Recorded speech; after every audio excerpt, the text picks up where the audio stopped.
Hey guys, good afternoon. Are you awake after lunch and all the sessions? Oh, yes. So let's hear you. Good afternoon. Yeah. Hi, this is Neil Wang and I'm Barak. And we're from the team that implemented IRM scenarios in SharePoint in this release. And we're excited to be here and tell you more about it because we did a lot and we think that you will love as customers what we have to offer. So we'll talk, the talk will have kind of several parts. I will first cover how IRM works in SharePoint and in Office 365.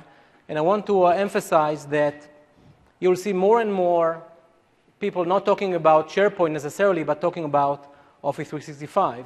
Because Office 365 is a collection of services that bring the experience together. So IRM is a good example. It's actually a combination of few pieces of the Office 365 suite of the application on the client side, the services on the back end, SharePoint, Exchange, and RMS online. So this is why I also brought some Office 365 swag for you guys.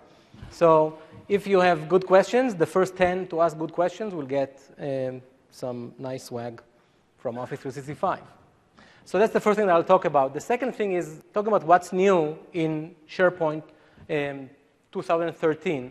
IRM is not a new thing in SharePoint. It actually was already delivered in 2.10, so I'll kind of explain what's the difference.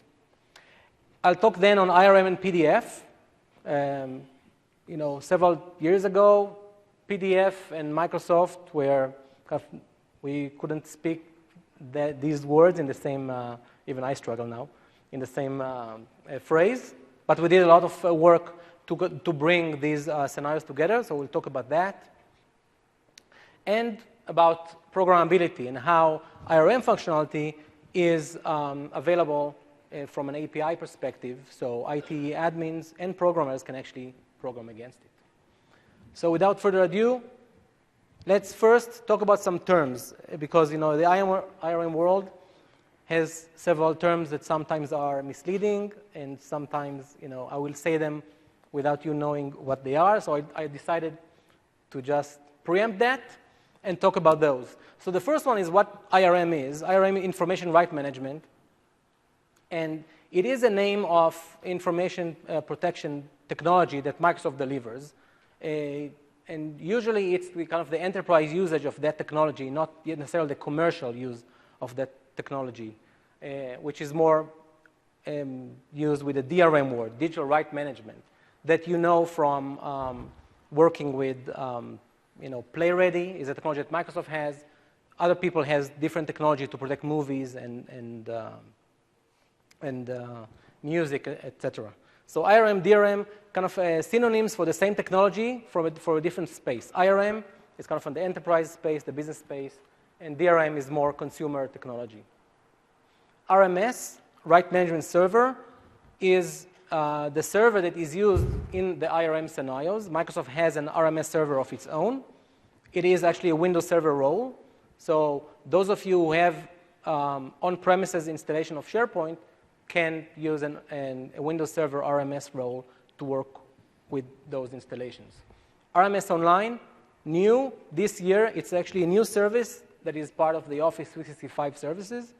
And it is essentially a scalable instance of RMS server that runs in the cloud and can scale to the Office 365 level of scale. So I will refer to it as RMS Online or Azure Active DRM, which is basically the cloud-based right management service that we have in Office. Two more terms, publishing license and usage license. Whenever someone wants to publish content using IRM technology, they will attach a publishing license to that content, which means if I get a document out to the wild, I attach this thing to the document, and then people can ask the service to use that document according to the license that is published. For instance, if you're the audience, I can say this document is for you to read. Now, each one of you, when you go and consume the document, will go and require a usage license. You say, hey, I am in my room, I am participating in the SharePoint conference, therefore, I want a usage license for this content.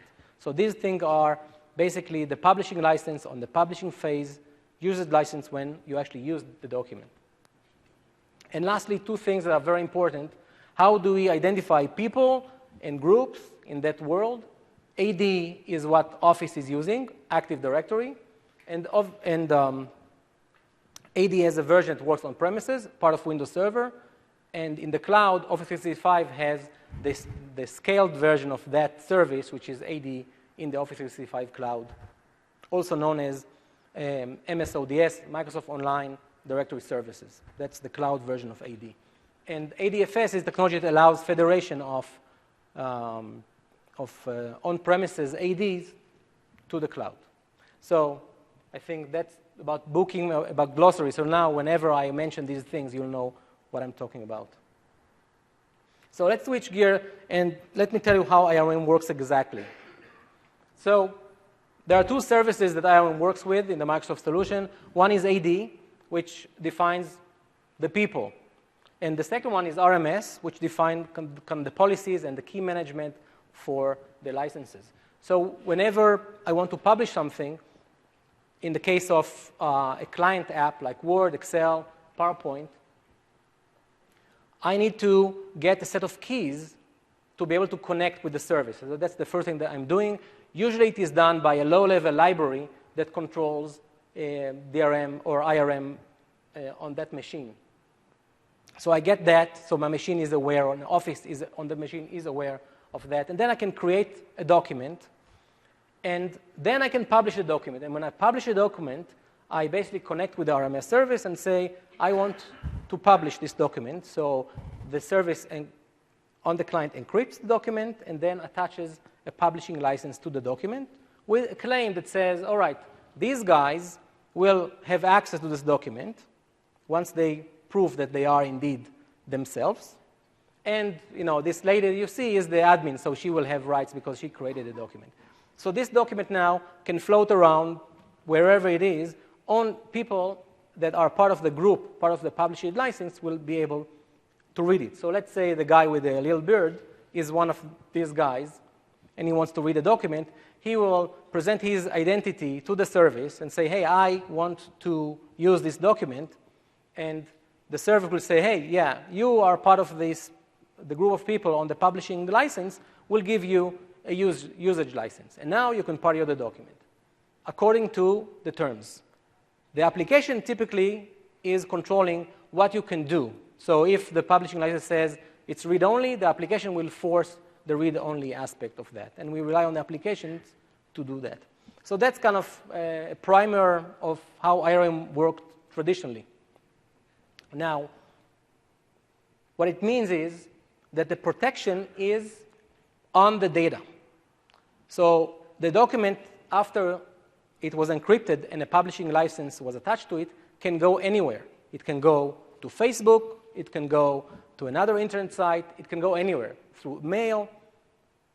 And the reason it can do it because you need to be authenticated as the client to open it and read it. So this is a way for you to control kind of your data and enable collaboration scenarios without compromising the security or integrity of your data. The second thing is it is applying the usage policies in a way that the application is in charge of complying with that. So if you think about Office application, they work in tandem with the publishing policies. So if I say read-only, in Word, that will be read-only. ISVs can actually apply different rules and different publishing license and implement their own clients for different types of data. And it enables to securely share data with individuals. So in SharePoint, what I presented was kind of how it works with Word, Excel, or PowerPoint. But SharePoint is a little different. In SharePoint, when I use IRM services, and this is how it worked in 2.10 also, SharePoint becomes a publishing point for the content. So the encryption or the protection doesn't happen on the client anymore. So if I'm a user and I'm writing a document and I am dropping it into a SharePoint library that has IRM protection, SharePoint will be the one that publishes the content. So you can see the keys are actually going to SharePoint, and then the document goes into SharePoint, into a specific library that is identified by a GUID. And then SharePoint, whenever someone downloads a document from this library, SharePoint will encrypt the document and attach the publishing license of the document. So it's a little different than how it works on the client. So on one side, maybe it's a different process, but on the other hand, admins can decide that this place in SharePoint will be governed by this publishing policy, and then the user that put documents in that place, they don't need to worry about that anymore, because SharePoint will apply the policy that is set for this specific library in SharePoint. So whenever a user wants a document, they will again go to the RMS service, say, I am this user, and they will get the right publishing license. So what you can see here, that in SharePoint itself, there are two components that help with that process. One component in SharePoint 2.10 was MSDRM. MSDRM is a library that controlled the interaction with the RMS service, and it is part of Windows, and was part of Windows. And SharePoint kind of used that to abstract the interaction with the service. And it has document protectors. SharePoint has specific code that is using the MSDRM libraries that whenever a document is being published from SharePoint, it goes through this protector, and that protector protects the document according to the policy.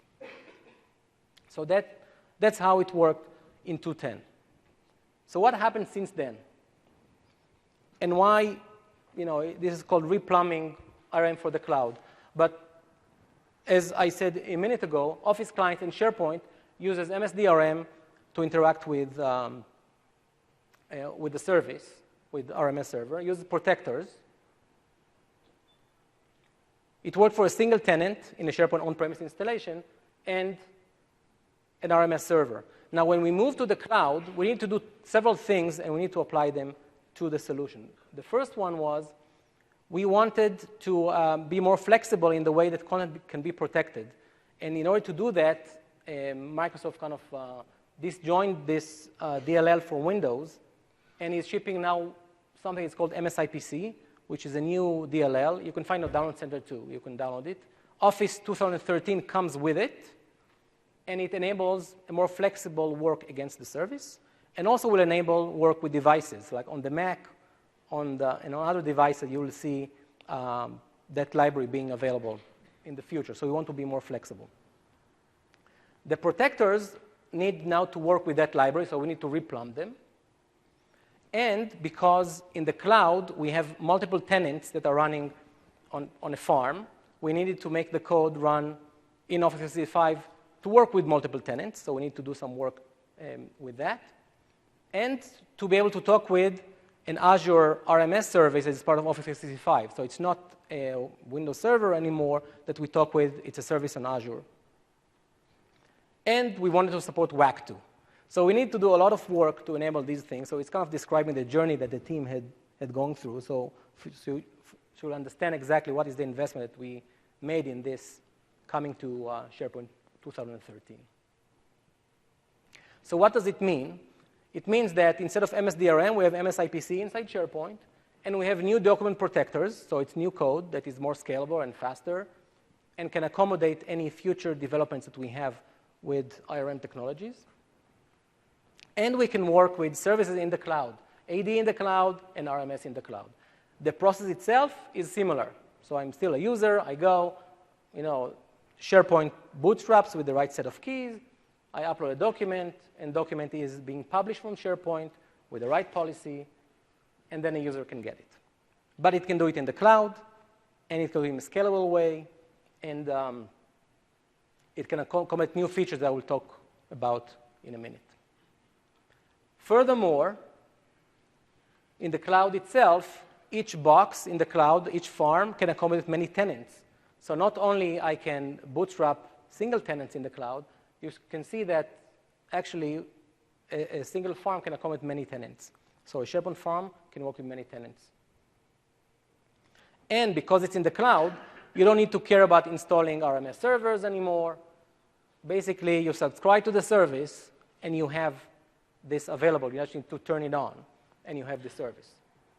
And it is integrated with the clients, with Exchange and SharePoint, so everything basically can work out of the gate very quickly, and I will show it, or Neil will actually show it in a minute. So what exactly do you need for this to work? On premises, it's like it was before. SharePoint Standard Enterprise have this capability, and you need a Windows server with an RMS server role to work. In the cloud, for the first time, you can actually use it in the cloud. So you need an E3 or E4 or A3 or A4 Office Online SKUs for having that. And then you'll receive the suite of Office plus RMS Online or AADRM, the service, and you can use it across the clients, SharePoint, and Exchange. Specifically for SharePoint, there are 3 configurations that we support right now. The first one is the on-premises configuration, like you had before. You have SharePoint, AD, RMS, and you can configure that to work. The second one is a cloud configuration where you federate your user base basically to the cloud. So it's AD federation to the cloud, and the rest is done in the cloud. So we have RMS in the cloud. Now AD is federated into the cloud, and you can use it with SharePoint Online in the cloud. And the third one is kind of the online-only configuration, which is my user in the cloud, and everything else is in the cloud. So it's cloud only. So these are the 3 configurations that you can work with IRM. Question? Why do you need ADFS on-premise? You don't need ADFS, but you can use ADFS if you want. Okay, you will have a hat later. All right, so let me talk about new feature. We actually have 6 new features, after this kind of architecture description. 6 new features that we introduced in this release. The first one is document protection is now in the cloud. So we cloudified everything underneath. So it will work well and scale well with SharePoint Online, Exchange Online, etc. With it, we also enable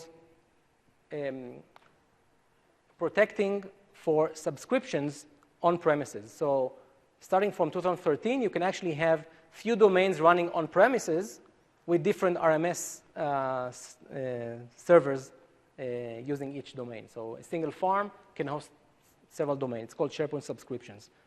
Does any of you have subscriptions on-prem? It's not a common thing. But we use the technology online, so this is why we did it. So that's one thing. The second one, we looked again at usage rights, and you will see it in a minute.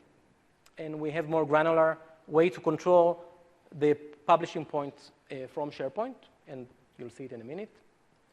Number 3, WAC works with protected documents. So that's a big thing. And now when you share a document that is protected, you can have an experience where you can see the document online. And it worked inside your company. That's good. And it also works with guest sharing. So you can actually share a document that is IRM protected with someone outside the company if you want. And they can authenticate, and they can see the document online. Number 4, group protection. I'll talk about it more later, but what it means, in 2010, when you got a document from SharePoint, it was protected for you and for you only. So you cannot do anything with it, really. You can just point people to SharePoint to get their own copy. What we did in 2013, we added group protection. You can assign a group to the publishing policy, which means if I have a company, let's say Contoso, and there is a shipping department, I can mark a folder with the shipping department AD group, and then each document that goes out of that folder will be protected for that group. They can email it, they can put it on Facebook, they can put it on the web, and everyone that is in the group can use the document. So it enables more scenarios for collaboration, which is what Office is all about. Number 5, many people ask for that. So we introduced it. Thank you. We know, guys, you use PDFs, you use Office docs, and these are the formats that are popular with businesses. So we wanted to extend our services for you to be able to use PDF documents in Office in the same way that you use Office document. And number 6, programmability. And from now until the end of the discussion, I can walk through this list, and we'll talk more in details about each one. So let's start with cloudifying. So what you see here is a screenshot of a part of the Office 365 Admin Center, which lets you control rights management. So in theory, you click on the right management, and then you'll end up in this dialog, which is the Windows Azure Active Directory service, or RMS Online, where you can enable that service for your tenant. So you can go today, go to the Office preview, get a tenant, which is an E3 tenant, and then enable that. Furthermore, after you did that, you go to the SharePoint admin experience. And if you go to the tenant admin view, you can basically say, I want to use IRM services in SharePoint. You click there, you can refresh the settings. What happens when you do that is that the information about the fact that IRM services are enabled is replicated through the directory services to SharePoint, and SharePoint will now know to use it. And lastly, if you run on-prem, how many of you run on-prem SharePoint? And how many of you run online? Yeah. I believe the mix will shift. We'll see at the next SharePoint conference. But we'll see. So what we enabled is this, multi-tenant configuration. It's not common to use. It's off by default.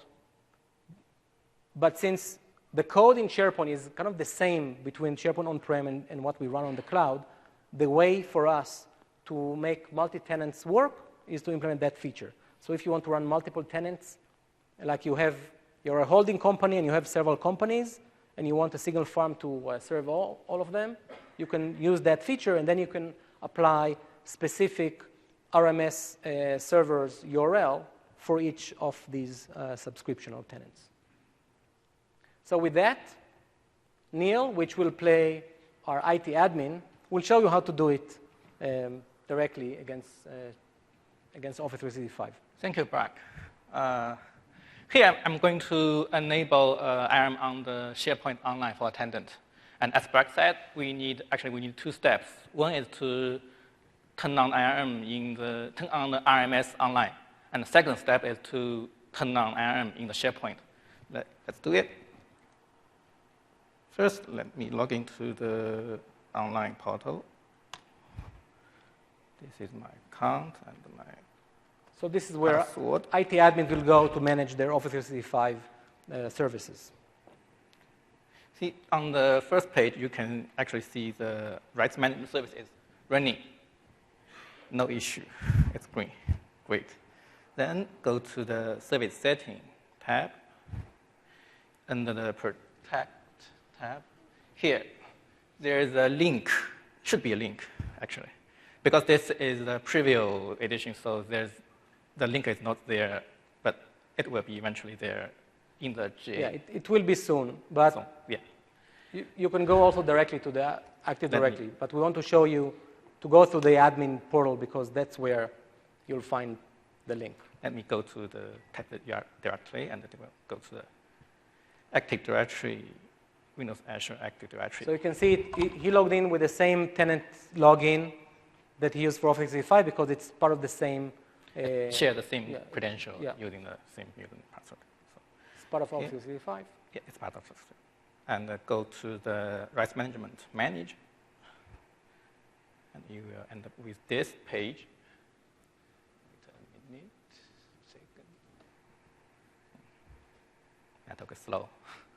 Oh, we get it. And just click activate.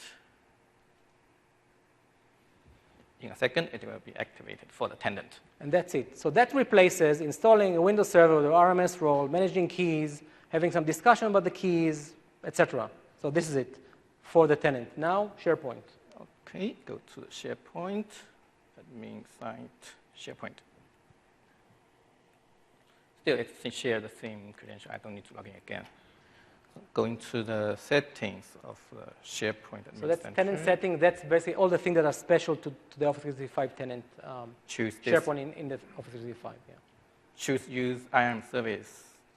Wait a minute here. Click refresh. Oh, we need to wait a minute before the So as I told you, it takes time to replicate it through the directory service. So this is why it takes a few minutes. Yes. Can I ask a question while we're waiting and we're on the screen? Sure. Allow both external users and internal users. Is that then for every SharePoint site, it has the ability that anybody can allow access to external? It's not anybody. This is an online feature. The question was, there is external sharing. So do I allow people to share externally? And this is obviously this tenant setting is an Office 365 only feature.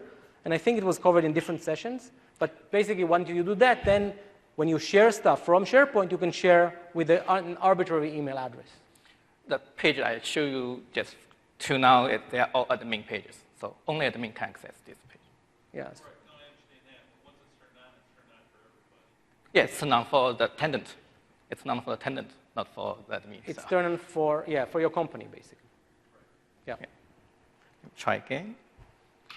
Yeah, we successfully switched. Yeah, one more thing about guest sharing. Maybe I'll talk briefly about that. You can then control specific websites if you want to enable that feature on the website. But you need to enable it first for the tenant, and then you can control. Yeah. That's correct. And you have a hat too. All right. Yes. Are there any special considerations if I need to do guest sharing with Windows Live ID for my on-prem system? Like if I'm implementing a multi-tenant server on my own and I want to enable that service? I think guest sharing on premises will be problematic for you to implement.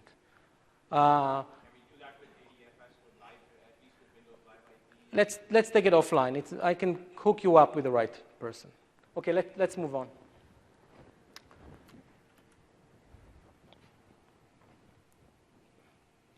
So protecting documents, so enabling a service, very easy. But also protecting documents is easy. So we introduced a simple UI for that. Grounded user rights. We enable WAC to work and group protection. So I'll show you some of that. So first of all, we clean the UI like we did everywhere in SharePoint. So by default, when you go to IRM or Information Rights Management settings in the document library, you'll see something like that, very simple.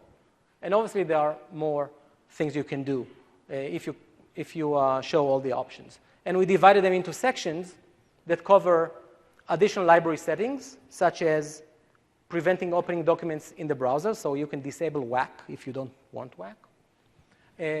Things like access rights for the documents, which you can set and allow users to print or to run scripts, or even to write on a copy, which is new.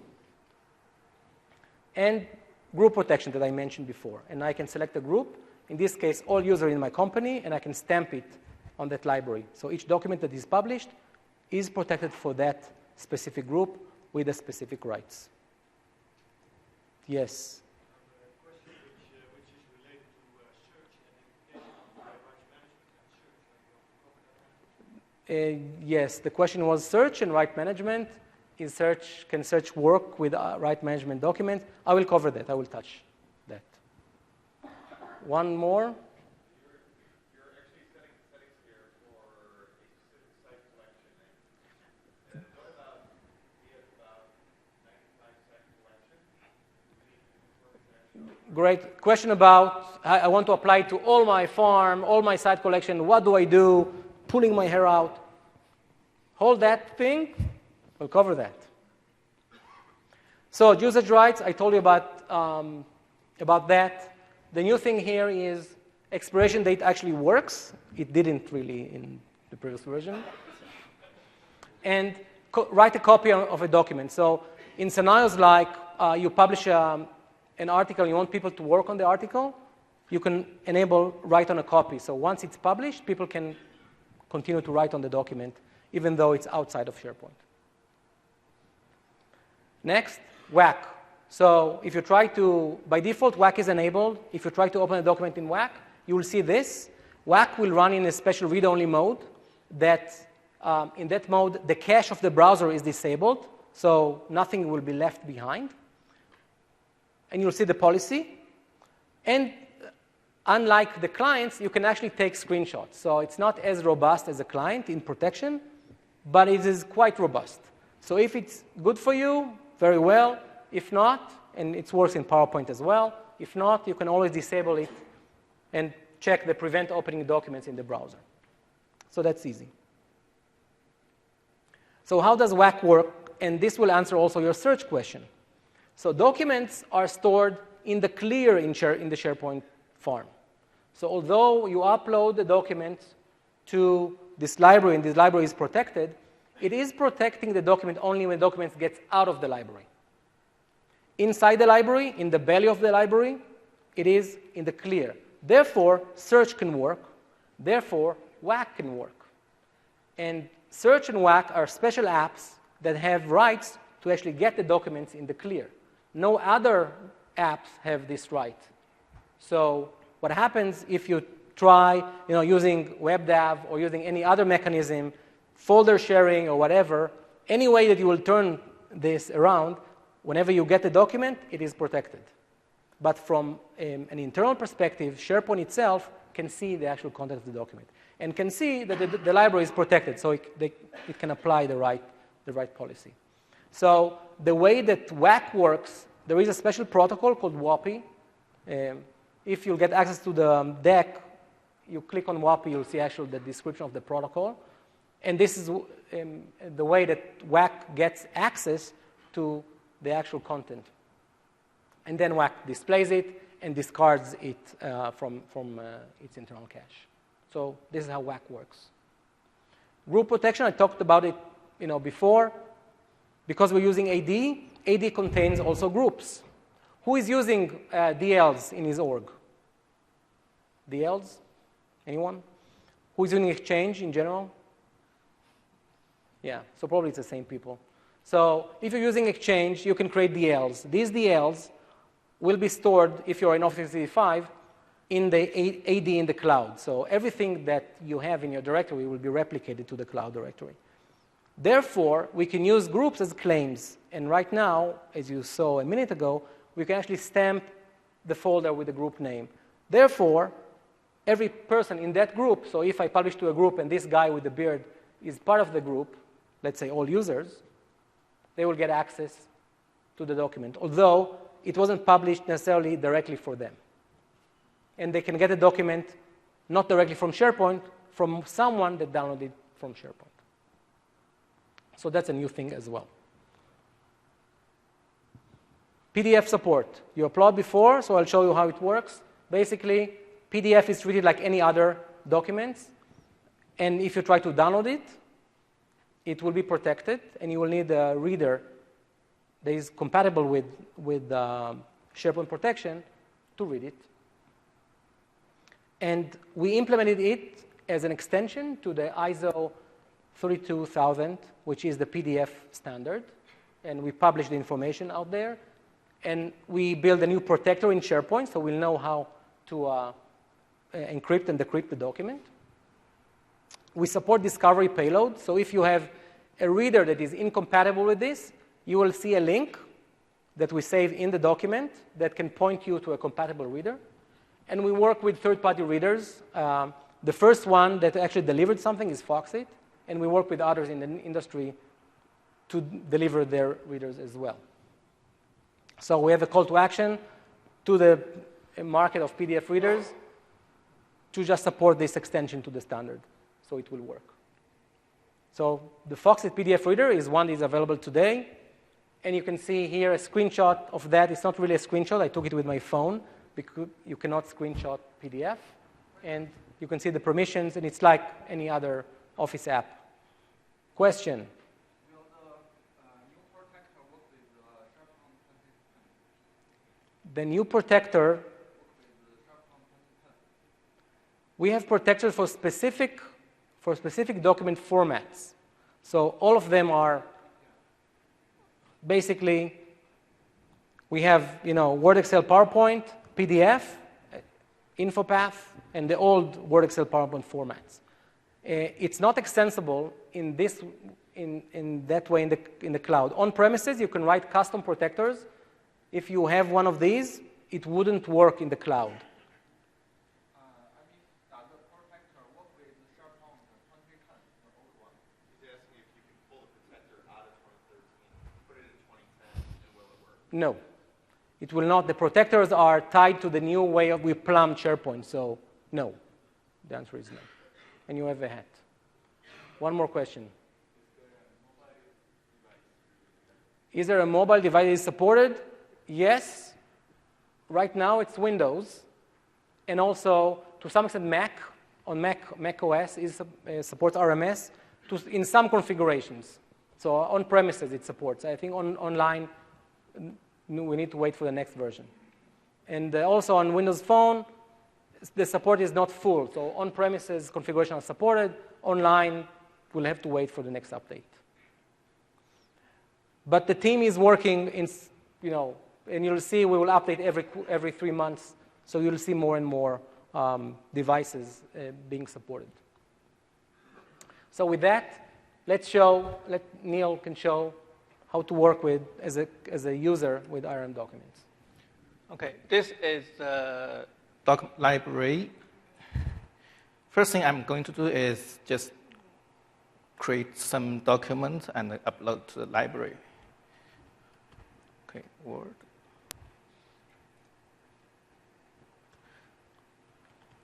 That's a secret function that we use for testing. Okay, this is a quick work document. I just save it to the cloud library. I'll save as. Here, company document. Okay, Control IRM, save. So you just save to SharePoint. And let me save another document in a PDF format. This is PDF file. And since 2010, it's very easy to save as PDF in Office. So it's very easy to create PDF documents. Choose PDF format here. And okay. Save it. And go back to the online to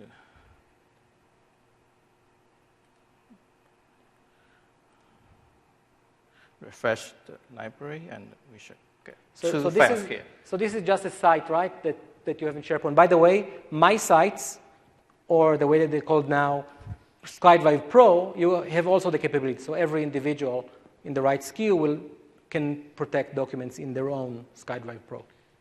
Every library in SharePoint. Any library in SharePoint. Yeah. Close this. And then I'm going to enable IRM on this library. Library settings.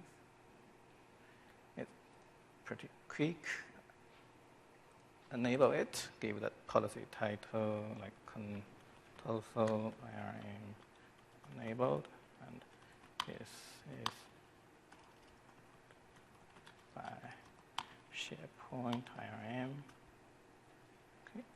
And in the end of the settings, there is a group protection. I can allow the group protection and put a group there, all employees. Can I have you scroll up so I can see the top, please? Scroll up. Okay. So this is basically IRM settings.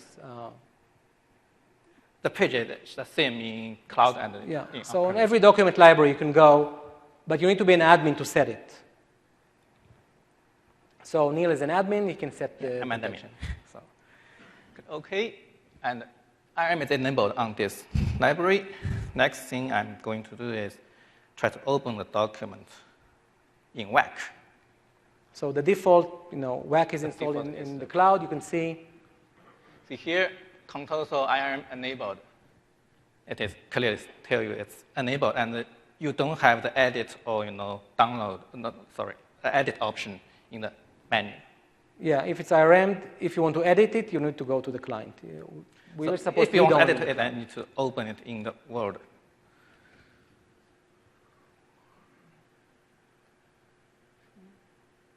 It's trying to pull the license from IMS Online. Triggering. So it needs identity, talks with RMS service, gets the right usage license, and now on the top of the screen, the contour arm is enabled. See here. Which is the same settings that you saw inside SharePoint. And because I'm the admin, so I have all the permissions. Yeah. Right. Question. On the browser side, what are the requirements or what are we supporting? The question was on the browser, what WAC supports? It supports all the browsers. Firefox, Chrome, IE, 789. But you should really, I think that it's documented inside the Office web apps documentation, so you can just go there and see. But it's very broad. And the goal is to support as many devices as possible. So it's not, the strategic goal for the Office web app is to work on all the new devices. So if we don't have native Office support, at least the browser will support Office. Okay, let me try another PowerPoint. So that's kind of the same infrastructure. Same infrastructure. And if you will search, you will see these documents. And again, if you see the document and you will try to download it, it will be IRM'd because it goes to the same publishing point. So search indexes the document, but if you want to get the actual content, you will need to go through the IRM pipeline. The same. The slides are protected. Okay, Yep. Let's just save some time. Try to open another file, the PDF file. We know you are interested in it. So this is a PDF file we just saved, and it opens in the Foxit reader. Let me sign in with my password. So like any other client, you need to authenticate. So this is, by the way, similar to the experience you'll get on Office 210. It's called the sign-in assistant, and you need to sign into the service. But once you do that, then you can use services. It's still pulling license from the RMS Online. And open it.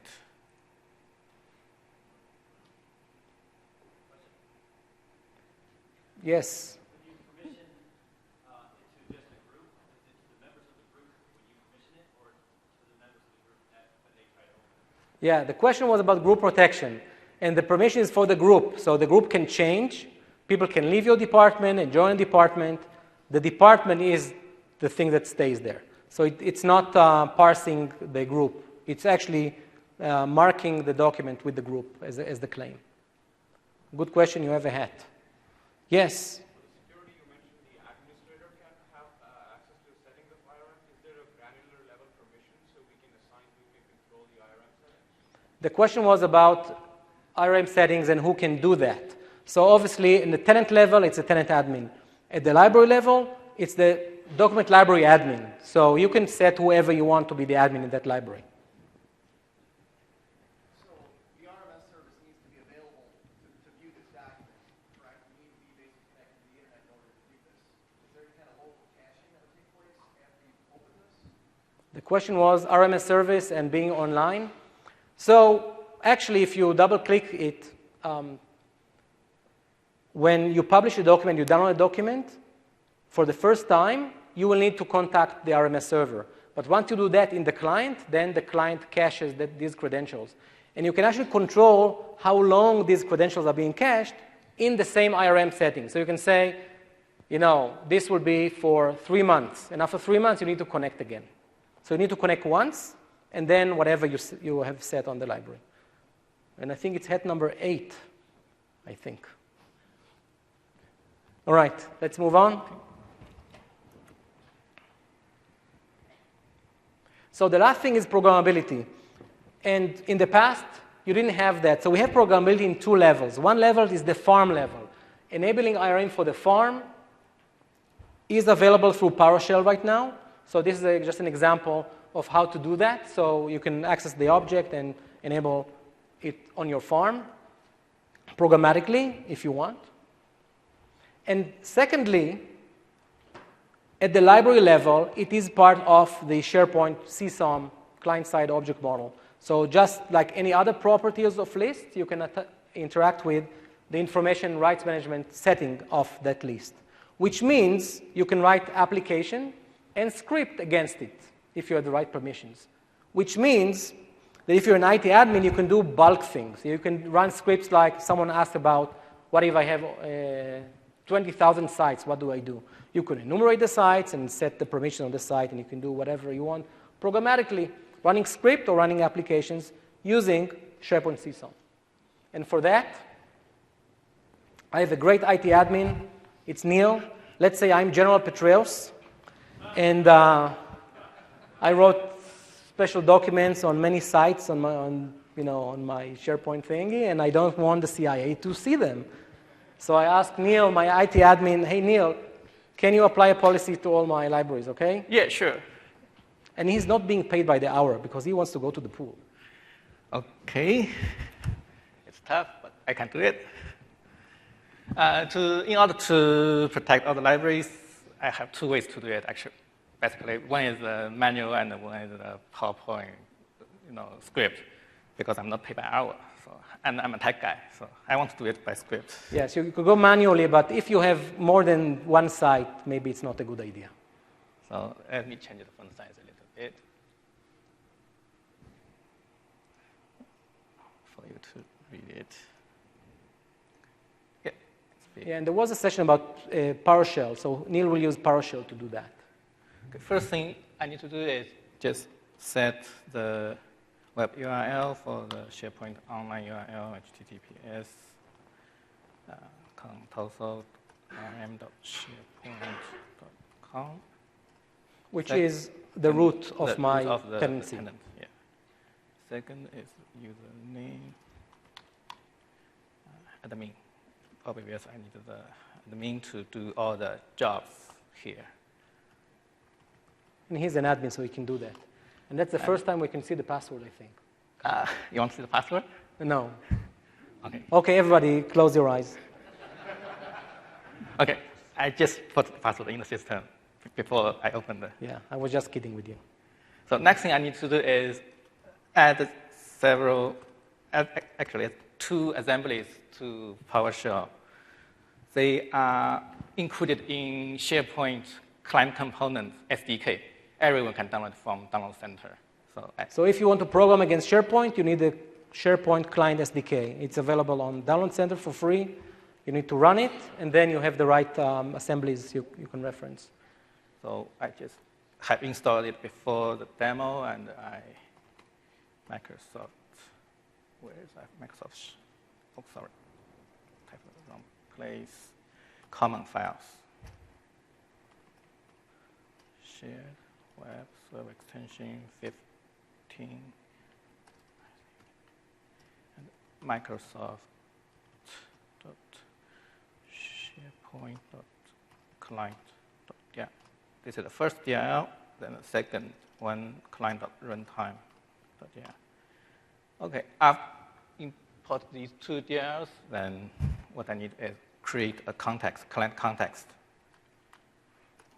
Because the context is used just to save the connection in a way that you can reuse. SharePoint.client.client context with A here, giving the web URL. This is the root of my tenant. Set the credential to the context, new object, SharePoint, client, SharePoint, online credentials, giving you the username and password. Okay, then load all the lists in this tenant.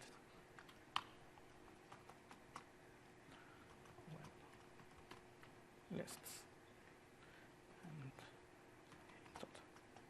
load lists. Execute it. Execute the query, and now I have all the lists for this tenant. So now we need to find which lists are document libraries, so we can set IRM permissions on them. Next is to filter all the lists, find out the libraries, and turn on IAM on all the libraries. This is the way to And I think it's the only session when you see coding without any notes or anything. So I think that's... SharePoint, sorry, client list template type document library. Yeah, this is document library, and then for each of them, what I need to do is just enable the IRM. IRM enabled equals true, giving the title.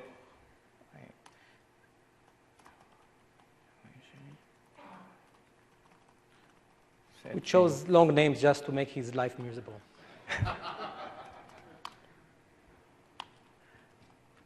IRM enabled on this library. Okay, and giving, actually I can see this, giving a description as well. Console company policy. Okay. Update it, and finally I want to, show me a list of the document library I have already updated. Right host. Enable IRM giving the title. Show the title. Okay. I think that's all. Let's run it. Yeah, it will turn on IRM on 5 libraries. Yeah, very nice. But one more thing. Sorry, one more step here to actually execute it. Execute it. Done. All right, now you can go to the swimming pool. Yeah, and I... No, but show us first that it actually worked. Yeah, I need to show you actually it works. Control IRM. And you can do the same with a C# app or whatever can connect with the CSOM interface. Okay, to another document library, take a look here. Go to the library settings and IRM settings. Here, control company policy. It's enabled. All right, another time then. And this was done for all the list items that were of type document library. So for your question, you need to spend a little bit of time. And yes, the script will be available online. And yes, it's already available in a blog that I'll document. Yes?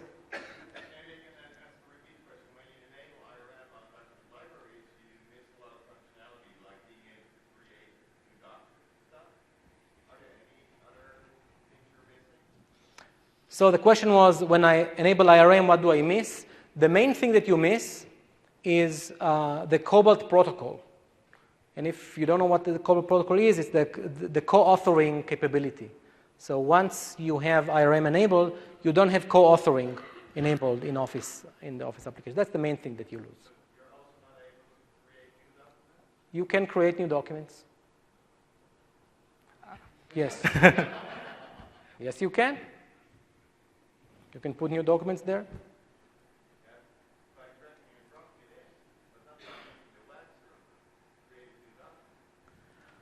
So because the WAC server is working read-only, you cannot create documents in a read-only environment. So you're right, but that's kind of was done by design, I guess. Yes?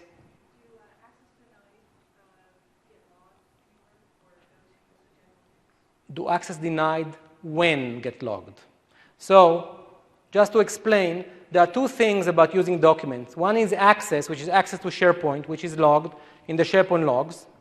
The second one is usage rights. When you try to open a document and you are being denied, it is being logged as well in a different place, in the RMS logs of your company. So yes, the answer is you can get these logs if you want, but these are two different things. One is usage logs, and one that is connected to the client, and one is access logs, which is connected to SharePoint. And you have head number 9, I think. Yes?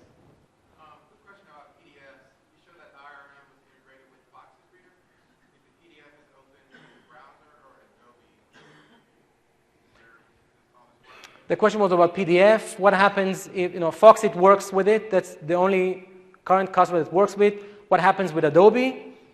Adobe, once they support it, it will work. For now, if you try to open a document like that, and you can try, in the preview if you want, you'll see we inject content into the PDF that if it's not supported, you'll see how to download a compatible reader. In that case, you'll see Foxit. And I assume that it will be enough pressure on the right people to do the right thing. what about the browser? So opening in the browser right now is not supported, but it's something that I know people want, and I guess, and it's not an announcement of any sort, that that solution will appear in the not far future. But I didn't say anything about this. All right, this is head number 10. Yes? I understand you said restoring the documents clear because when you got back and got the search running, but that I did hear you say encryption at least once. Tell me, where is the document security encryption? Sure. So the question was, if the document stores in the clear, when is encryption happening? Encryption happening on publishing, when you download the document. That's where, so you get it encrypted. Yeah, in transit. It sits on the I/O stack of SharePoint. Yeah, so it's like the file I/O pipeline. So if you want a file from SharePoint and there is IRM there, you'll get it encrypted. Some companies have asked, hey, how can we do encryption when it's stored? And it's something that we will look into. But right now, the only way to get the document is either through WAC, search or download. So that's what you get as an end result, and you need to trust the Microsoft guards to guard the farms. Yeah. Yeah, there is a question back there. Can you apply at any lower level the higher policy, like folder or document level, or only library level? Yeah, so the question was, can we apply the policy for a specific element, specific document, or a specific library? And the answer is, in general, in SharePoint, no, but from an API perspective, I think it's possible. But it's not something that is exposed through the SharePoint UI.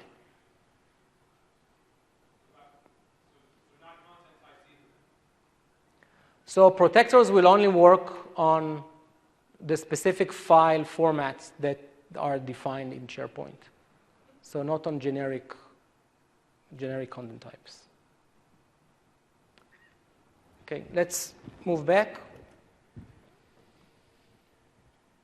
So that's kind of the end of the talk. There are many other sessions that talked about ECM functions in SharePoint. So I provide a list of those here. And more importantly, there is a blog. It's on the SharePoint site blog. I think I can open it. So everything you saw here, this is actually my blog. It's here. So everything you saw here is documented here. So you can basically repeat this session by yourself, including the script, and some information about support client metrics, etc. So I encourage you to go there and read it. And with that, I think I fielded more than 10 questions, so that's good. If you have more questions, feel free to ask. I think we have time. If you want to claim your hats, you can come and claim your hats, and you can use the microphone if you want, so I won't need to repeat the questions. The story is about search. The Microsoft search is collecting the access rights, the native access rights, together with the document, and filters the results when the documents are displayed. What is interesting, would the IRM policy apply to the filtering? So I answered a similar question before about the difference between access rights and usage rights. So the SharePoint search capability is trimming by access rights. So if you have access to that specific location, you will see search results. It doesn't say, there might be other people that can access the document or can use the document from a usage right perspective, like they're part of the group. They will not see that as part of search. But if they get a document from you, then they can actually open the document. So they will not see it in search. So it's a difference between access rights and usage rights. Sure, thank you. And does this mean that users not authorized to view the document according to the policy will still be able to see the excerpt provided by the search? Well, it's actually, I think, kind of the other way around. So if you have access to the library, you will have usage rights to the documents. So that's fine, and search will be fine. So the trimming will be fine. If you get a document out, more people can see it if they are part of a group that is stamped on the library. Okay? So people in the group, if they don't have access right to the library, they will not see search results. So yeah, this is clear. Thank you. So one of the things that I have gone to understand from this is just to turn on information rights management into SharePoint and how to enable it either through PowerShell or through the UI. However, there is behind the scenes work as well, is that not correct, to actually create the rules and regulations that IRM has to follow? I've heard different stories about that level. How difficult is it to actually be able to configure IRM to get to that point? That's a good question. I didn't cover Exchange much. But if you think about Exchange and Outlook, they use something is called templates. For instance, all users, company user read-only, or company confidential for this purpose or whatever. That list of templates is something you can configure against Exchange and against the RMS service. In SharePoint, you don't use the templates. So you actually, for SharePoint and SharePoint Online, you don't need templates. All you have is, set IRM, configure the specific libraries, and apply groups, which you can use in the SharePoint scenario. So it's actually easier in SharePoint. Excellent, thank you. What's happening when someone creates an app that moves the document in an unprotected library? An app that moves the document in an unprotected manner. How you would create an application like that? Any interface to the actual library to get the content, if it's protected, you'll get it protected. Unless you're a WAC, or unless you're a search, which is running inside the cloud. So it's very hard to write an app like that. It's actually impossible to write an app like that. So my question isn't specific to SharePoint, but IRM in general. One is the PDF thing is very cool because that was the biggest limitation that we saw. We have a lot of PDF documents, and I hope Adobe does something with that because we have Adobe everywhere. We don't have Foxit everywhere in our company, but I doubt it after some of the other things they've done, like iFilters, where it took them forever to have a 64-bit iFilter. Anyway, the other one is Visio.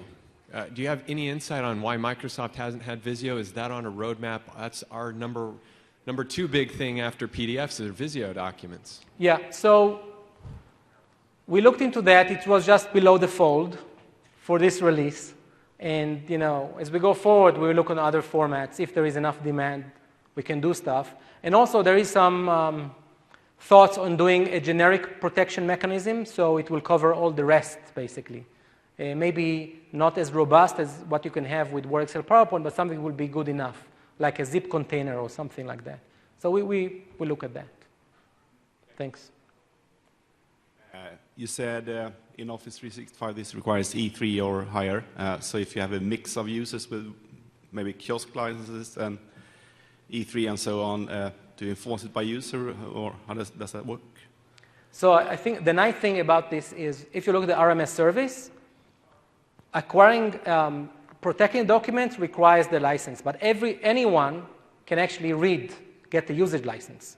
So that is free. So if you share a document with someone that doesn't have the IRM service rights, they can actually read the document. They cannot publish, but they can read. Does it answer your question? So I can send an email to that person that doesn't have the right license. They can still they consume documents that are protected. Okay. So where can I find the instruction for encrypt single document? Yeah, I think it's in the documentation, right? The What API. do you mean by the infrastructure?